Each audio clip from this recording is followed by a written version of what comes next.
Bienvenido a este nuevo video en donde vamos a resolver un ejemplo para calcular la fuerza magnética a través del método de la energía.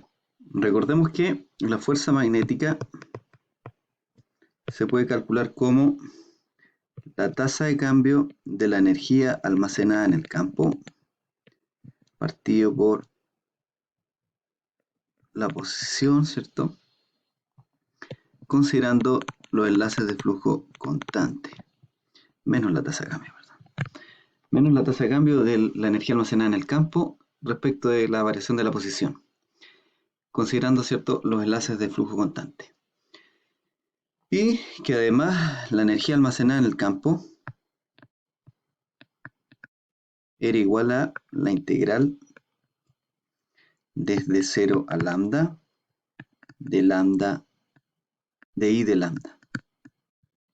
¿Sí? Si nosotros lo veíamos en nuestro material magnético, entonces si teníamos una permeabilidad no lineal, la energía correspondía al área debajo de la curva en el gráfico lambda I, ¿cierto? Y ¿qué más vimos? Que esta parte de acá se definía como la coenergía, a la cual denotábamos, ¿cierto?, como WFLD, pero con la comilla. Y esta de acá, ¿cierto?, como mencionamos recién, es la energía almacenada en el campo. Ok, si el material era lineal, además, si nuestro material, ¿cierto?, magnético tiene una permeabilidad lineal, entonces la relación entre los enlaces de flujo, ¿cierto?, va a estar dado por esta línea recta, y en tal caso, tanto el campo, la energía almacenada en el campo, como la coenergía resultan ser iguales, ¿sí?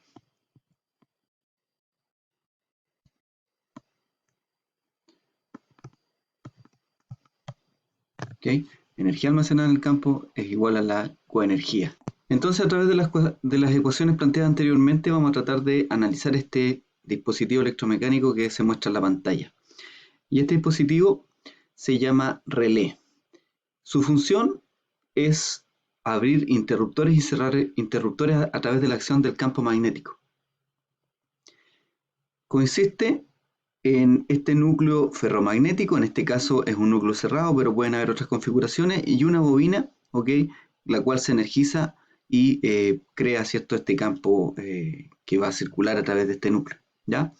Cuando la bobina se energiza y crea el campo que circula a través del núcleo, entonces se produce una fuerza magnética sobre esta pieza, y esta pieza, ¿cierto?, tiene la capacidad de moverse. En este caso nosotros vamos a limitar el movimiento en el eje X, ¿sí? Vamos a definir nuestro sistema de coordenadas aquí. Entonces aquí sería la coordenada X, ahí sería la posición 0, ¿ya? Entonces, cuando el dispositivo está accionado o está energizada la bobina, entonces la fuerza magnética, ¿okay?, hace que esta pieza se mueva, ¿cierto? Aparece una fuerza magnética en esa dirección y hace que la pieza se mueva en la dirección de menos X. Y cuando el circuito está desenergizado, ¿okay?, la pieza toma otra posición, que sería X1, supongamos, o X2.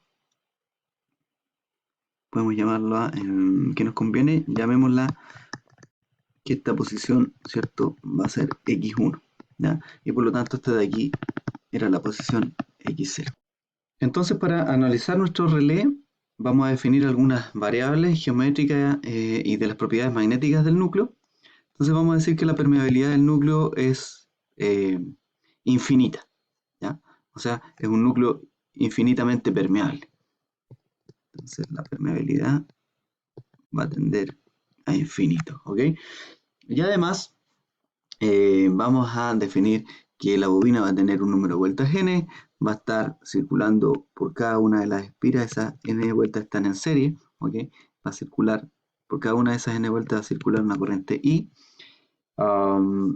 Las variables geométricas que más interesan acá serían la longitud del entrehierro, ¿qué más? La altura de la pieza móvil, que la vamos a llamar H. Este ancho, ¿cierto?, del núcleo también es importante porque está relacionado con el entrehierro, la vamos a llamar D. Aquí vamos a llamar que esto va a ser un HC o H del núcleo, la altura total del núcleo, y este va a ser el ancho total del núcleo que le vamos a llamar BC. Hice un resumen de las variables, limpié un poquito para que se entendiera un poquito mejor. Entonces tendríamos la altura del núcleo, el ancho del núcleo, tendríamos la profundidad del núcleo, el ancho de la sección transversal del núcleo, que es D, el ancho del entrehierro o el largo del entrehierro, que es delta, y la altura de la pieza móvil, que es H. El número de vueltas de la bobina es N y la corriente que circula por cada una de las espiras es I.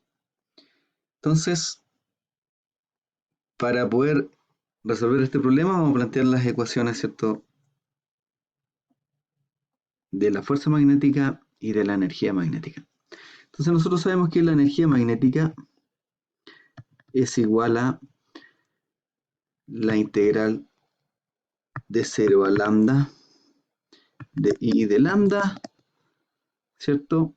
Si se fijan, nuestro dispositivo tiene una permeabilidad, se me fue poner ese detalle, una permeabilidad que tiende a infinito y por lo tanto la caída de voltaje magnético o de fuerza magnetomotriz en la pieza del núcleo, ¿cierto? De toda la pieza del núcleo que está formada de fierro y esa permeabilidad tiende a infinito, entonces la caída de voltaje magnético es cero, ¿ya? Y por lo tanto solamente tenemos que analizar la caída de voltaje magnético o de fuerza magnetomotriz en los entrehierros del dispositivo. Además, como esta permeabilidad es infinita y lineal, ¿ok?, y la permeabilidad del aire es lineal, entonces toda la permeabilidad del circuito magnético es lineal.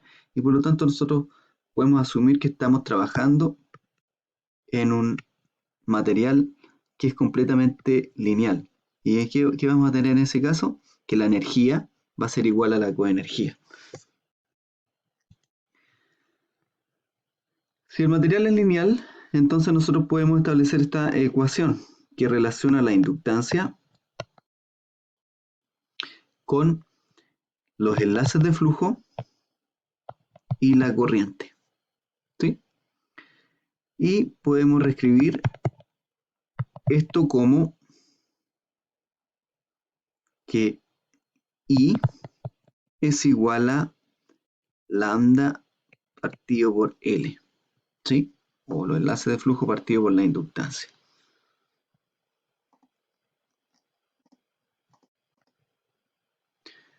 Bien, si reemplazamos esto aquí, vamos a tener que la energía almacenada en el campo va a ser igual a ¿qué? A la integral de lambda partido por L por d lambda, y eso nos va a dar igual a 1/2 de lambda cuadrado partido por L. Y L nosotros sabemos que es una función de la posición. Entonces la fuerza va a resultar como menos la tasa de cambio de la energía en función de la posición, considerando lambda igual a una constante,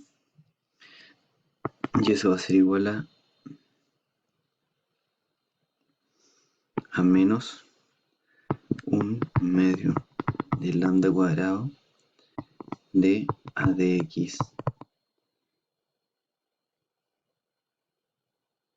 de 1 sobre L dx. Por tanto, ahora solo necesitamos saber la expresión de la inductancia de nuestro circuito en función de la posición X. Recordar que en un circuito de excitación simple, la inductancia va a ser igual a el número de vueltas al cuadrado de la bobina de excitación multiplicado por la permeancia, ¿cierto?, del circuito magnético. En este caso, ¿qué tenemos nosotros? El núcleo, ¿cierto?, ferromagnético y la pieza móvil, que está a una distancia X de nuestro sistema de referencia. Además sabemos que el ancho del núcleo mide D. Vamos a asumir que el flujo magnético Vamos a dibujarlo con eso.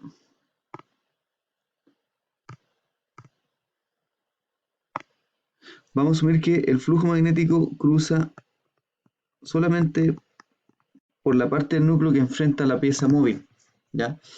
Y por lo tanto, el área, ¿cierto?, por donde atraviesa el flujo va a ser esta zona de aquí, que va a ser igual a D menos X, y multiplicado por la profundidad del núcleo, que es L.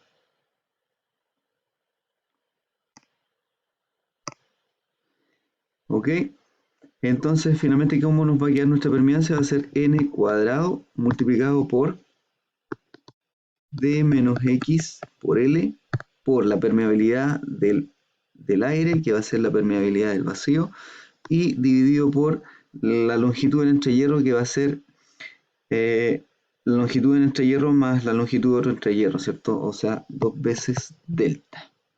Y esa sería la expresión de nuestra inductancia.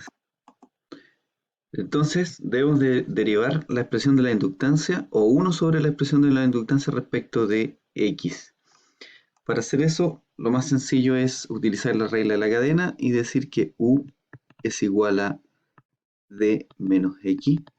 Por lo tanto, la derivada con respecto a X de 1 sobre Lx va a ser igual a la derivada con respecto a U, ¿cierto? Y la derivada de U con respecto a X. ¿Ok? Aplicado, ¿cierto?, a nuestra expresión 1 sobre L de X. ¿Ya? Esto les va a dar como resultado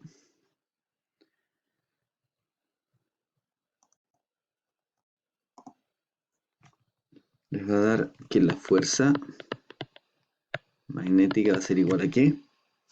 A menos 1/2 de lambda cuadrado por 2 veces la longitud del entrehierro, mu 0 por L de menos X, y todo eso al cuadrado. Ustedes pueden reemplazar lambda, ¿cierto?, como L por I, y finalmente la expresión de la inductancia les va a quedar en función de la corriente. ¿Y por qué es importante dejarla en función de la corriente? Porque la corriente en nuestro problema es constante, no los enlaces de flujo, ¿ok? Y por lo tanto esto va a quedar como menos 1/2 multiplicado por los n por i al cuadrado por L mu 0 partido por 2 veces lambda. ¿Okay? Y finalmente la expresión para nuestro dispositivo, la expresión de la fuerza magnética para nuestros dispositivos es menos 1/2 n por i al cuadrado L mu 0 2 sobre delta. Bien. ¿Qué podemos decir de esta expresión? Bueno, fíjense que la fuerza magnética es independiente de la posición, o sea, es constante. Si nosotros graficamos la fuerza magnética en función de la posición, esto nos va a dar un valor negativo, ¿cierto? Y va a ser una constante que va a estar en menos la magnitud de Fm, ¿ya? Vamos a comprobar esta expresión, vamos a asignarle valores a las variables del núcleo, y la idea es tratar de ver el valor de la fuerza magnética a partir de esta expresión analítica y compararla con el método de elementos finitos, ¿ya? Bien, entonces ahora abrí el programa MATLAB para poder analizar el núcleo ferromagnético de nuestro ejemplo a través, ¿ok?, de las ecuaciones analíticas y del método de elementos finitos.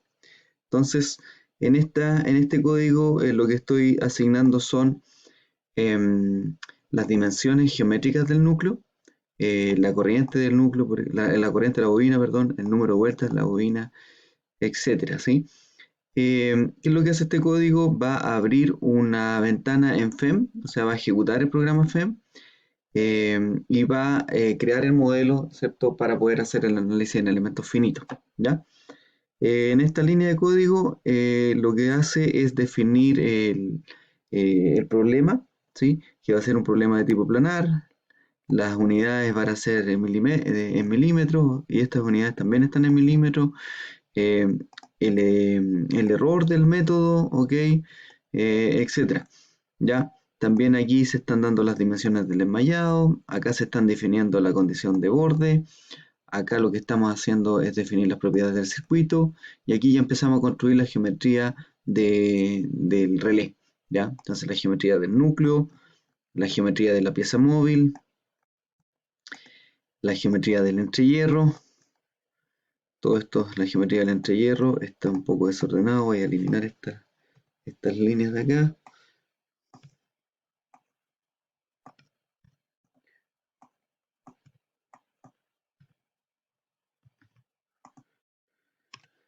Aquí viene la geometría de la bobina y la geometría del contorno donde nosotros definimos nuestra condición de borde a cero, ¿ya? Después vienen aquí definir las propiedades de los materiales, el aire, por un lado, el cobre, nuestro hierro de permeabilidad súper alta, aquí le dio una permeabilidad muy alta, pero no es necesario, ya con eso deberían dar bien. Acuérdense que la permeabilidad de nuestro problema asumimos que es infinito, ¿ya? Em, Aquí en esta línea está comentado, ok, si ustedes quieren trabajar después con un material no lineal y ver cuál es el efecto de la no linealidad en su problema, entonces pueden utilizar este material que estamos teniendo en las mismas librerías de FEM, el M36 acero M36, ok, un acero magnético, ¿ya? En esta parte se asignan las propiedades de los materiales a las distintas partes de nuestro relé. Ok, geométricamente uno le va asignando en ciertas coordenadas, ok, las propiedades del material que correspondería, ok, a la pieza que hay ahí.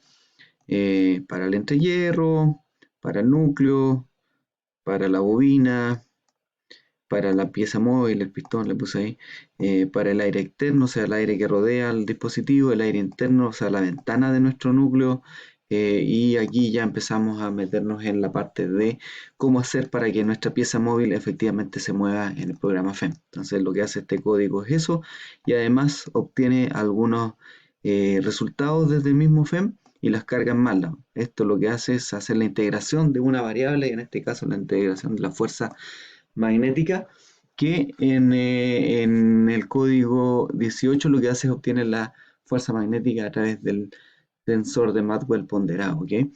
Es un algoritmo matemático del mismo programa FEM, ¿ok? Y también vamos a obtener a través de esta otra línea la, la coenergía almacenada en el modelo, ¿cierto?, que estamos analizando, ¿ya? Nosotros queremos calcular la fuerza a través de la energía. Recuérdense de la expresión que hemos desarrollado de forma analítica, ¿ya? Pero como nuestro modelo tiene una permeabilidad lineal, la coenergía es igual a la energía y por lo tanto da lo mismo si yo obtengo la coenergía o la energía, ¿sí? Eh, Ustedes también pueden obtener la energía magnética y lo que tienen que aquí es cambiar en vez de 17 es 2. ¿Dónde están estas instrucciones? Bueno, ustedes tendrían que abrir el manual de FEM, que es este de aquí, y en este manual de FEM que se llama eh, Octave FEM, ¿ok? Le explica cuáles son los códigos para utilizar en conjunto MATLAB y FEM, ¿ya? Entonces aquí están todas las instrucciones que estuvimos viendo ahí, van a estar aquí y qué significa cada una de esas instrucciones, ¿ya? Entonces, por ejemplo, si aquí ponemos block integral, creo que es así, entonces aquí dice calcula una integral en el bloque una integral de bloque para los bloques seleccionados, ¿sí? Entonces, fíjense que nosotros estamos obteniendo el 18, creo, a ver, vamos a revisar de nuevo. Estamos obteniendo el 18, sí, y el 17, ¿ok? O sea, el 18 y el 17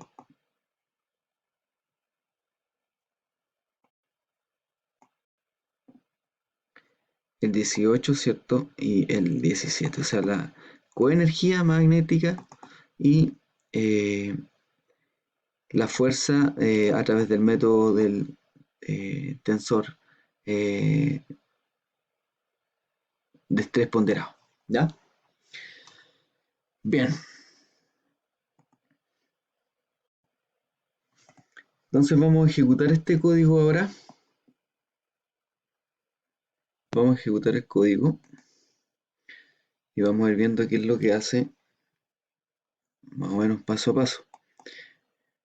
Fíjense que lo primero que se ejecutó fue hasta la creación de, eh, se definieron las propiedades de la malla, las condiciones de borde y se empezó a crear la geometría del modelo, ¿sí? Entonces aquí puse una interrupción en el código para poder ver qué es lo que está pasando.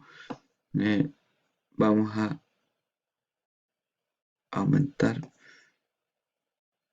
No puedo aumentar el tamaño de la ventana, pero sí puedo reducir el tamaño de esta, ¿sí? Entonces vamos a tratar de acomodar esto para que se vea bien.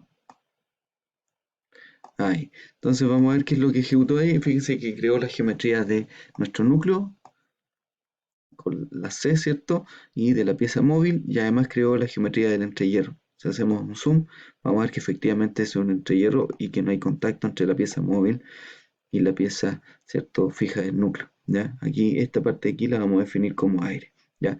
Estas zonas de aquí las creé para poder aumentar la densidad de los elementos finitos alrededor de nuestra pieza móvil, ¿ya? Porque eso va a impactar en la precisión de la estimación de la fuerza a través del método de elementos finitos y también a través de el método de la energía o la coenergía, ¿ya? Bien, entonces ahí tenemos nuestro núcleo. Ya, ahora vamos a seguir ejecutando y vamos a ver qué pasa. Ahora ejecutamos hasta, pasamos desde toda la geometría, ¿cierto? Pasamos a la definición de los materiales y llegamos justo antes de empezar a mover la pieza móvil y empezar a obtener los resultados de fuerza y coenergía o energía, ¿ya? Eh, entonces, vamos a ver qué pasó en nuestro modelo y si ejecutamos aquí, fíjense que ahora tenemos nuestro modelo, pero ya están definidas todas las propiedades de los materiales, ¿ok? Las propiedades del aire que rodea a nuestro núcleo, eh, la propiedad del entrehierro. Fíjense si lo hacemos un zoom, podemos ver que efectivamente está en el entrehierro es aire, ¿ok? Siempre verifiquen que lo que ustedes están asignando a través de MATLAB se esté cumpliendo, ¿ok? En el programa FEM, ¿ya? Porque en otro caso ustedes pueden pensar que el problema está bien resuelto, pero efectivamente tenían un error eh, en sus líneas de código, ¿ya? Eh, Aquí tenemos el hierro definido en la pieza móvil, hierro definido también en el núcleo, ¿cierto?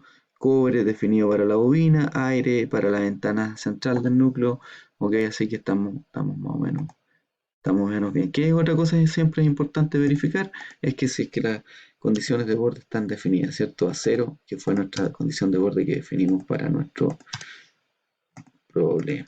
Ok, estamos súper bien. Está perfecto el modelo. ¿Ya? Entonces, ¿qué es lo que voy a hacer ahora? Voy a ejecutar el código para que se empiece a mover la pieza móvil y vamos a tratar de visualizar qué es lo que está pasando efectivamente con nuestro dispositivo. ¿Ya? Bien, entonces ahora vamos a ejecutar nuestro código MATLAB. El programa ya está corriendo. Lo que está haciendo ahí el programa es calcular, es resolver los problemas de campo a través del método de elementos finitos y aquí se están desplegando ahora, estos ya son los resultados, ¿cierto? Estamos desplegando las líneas de campo o las líneas de flujo magnético, ¿ok? En el dispositivo. Fíjense que la pieza móvil o el pistón, ¿cierto? Se está desplazando hacia la derecha. ¿Qué quiere decir eso? Es que el desplazamiento está actuando, o la fuerza magnética está actuando en dirección contraria al desplazamiento, ¿sí? ¿Qué sería físicamente, qué sería esto? De alguna forma, a través de una fuerza externa, nosotros estamos moviendo el pistón hacia la derecha y la fuerza magnética lo que está tratando de hacer es de regresar la pieza móvil a su posición inicial, ¿sí? Eh, Fíjense que a medida que el pistón avanza hacia la derecha, las líneas de campo se van deformando, ¿ok? Y fíjense cómo estas líneas empiezan a a, a tener una componente tangencial importante, ¿ya?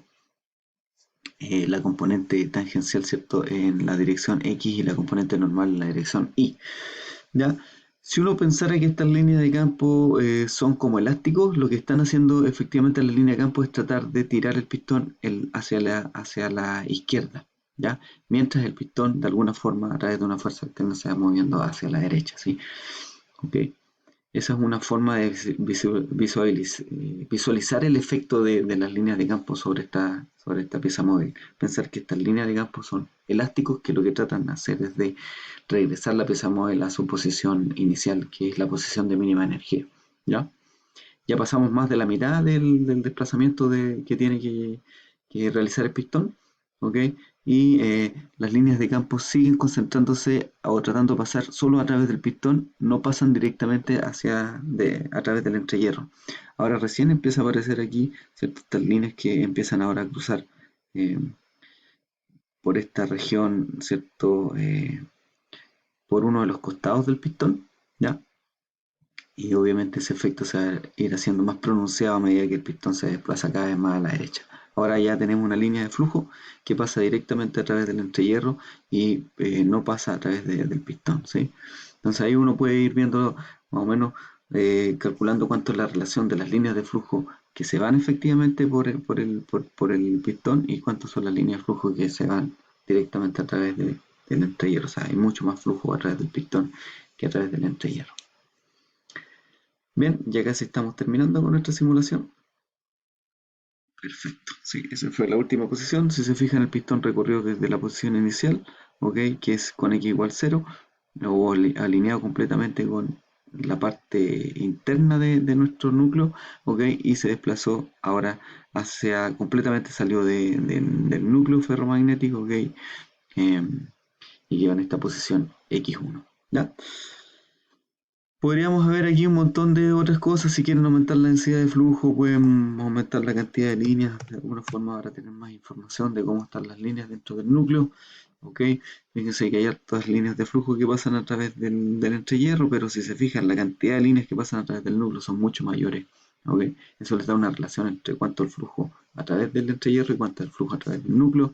Hay harto flujo de dispersión. Esto es producto de las corrientes aquí. Recuérdense que aquí vamos a tener líneas de flujo que están enlazando estas corrientes, por lo tanto aquí también debería haber un flujo que es menor, obviamente, que el flujo que pasa a través del núcleo, ¿ya? Eh, Hay otras líneas de flujo que salen del núcleo que también son de dispersión, ¿ya? Es decir, nuestro problema realmente es la simplificación que nosotros dijimos de que las líneas de campo pasan directamente a través del entrehierro, ¿sí? Y asumimos que había un solo camino para el circuito magnético. Si se fijan, hay bastantes más caminos y el circuito es más complejo, ¿ok? De lo que nosotros pensábamos, ¿ya? Pero bajo ciertos rangos de valores, ¿ok? Podríamos considerar que nuestra aproximación y nuestro cálculo analítico es suficiente, ¿ok?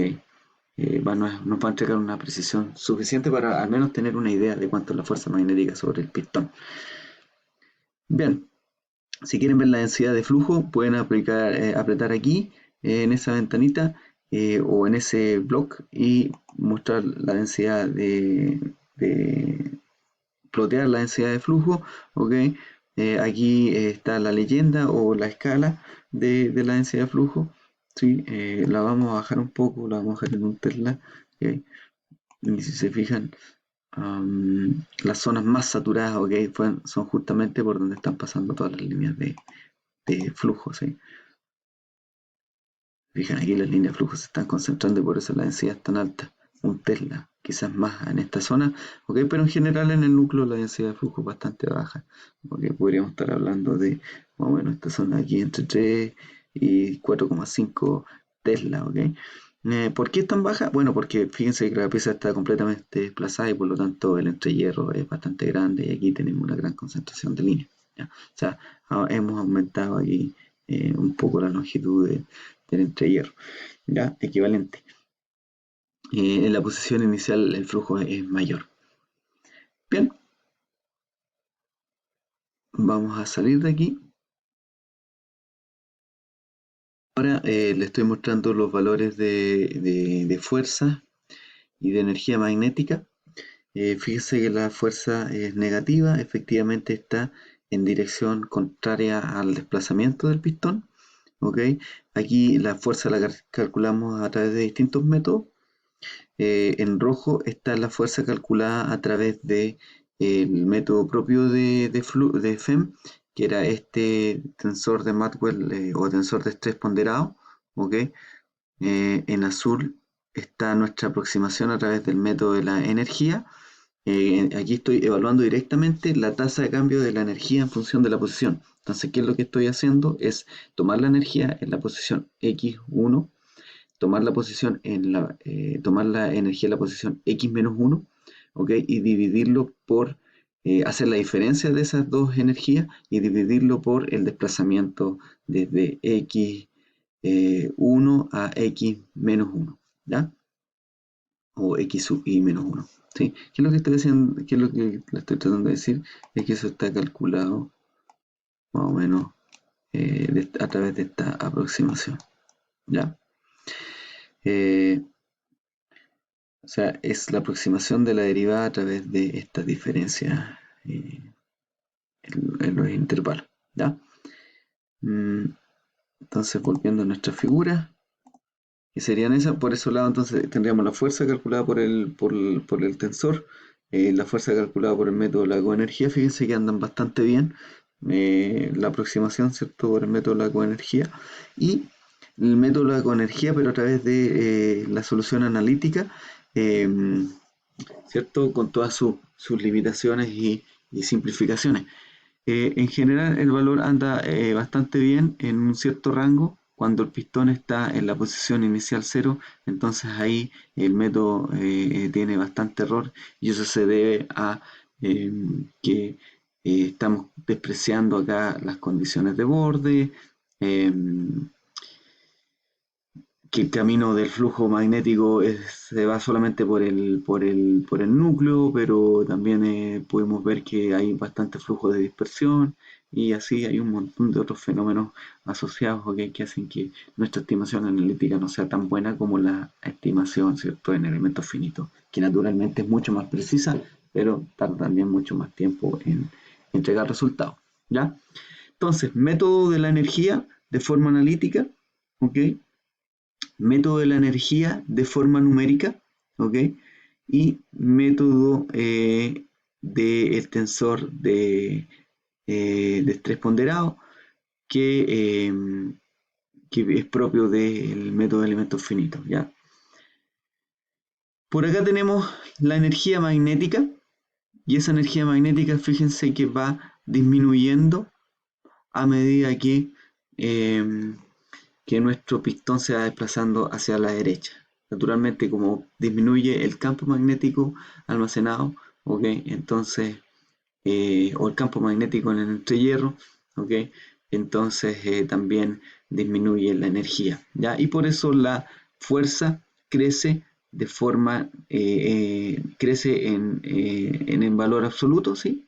Pero el valor negativo está asociado a que la fuerza está en dirección contraria al desplazamiento. Bien, espero que con este ejemplo les haya quedado claro cómo aplicar el método de la energía, ya sea de forma analítica o forma numérica. Los invito a hacer el ejercicio. Voy a subir el material al aula del curso y muchas gracias por su atención.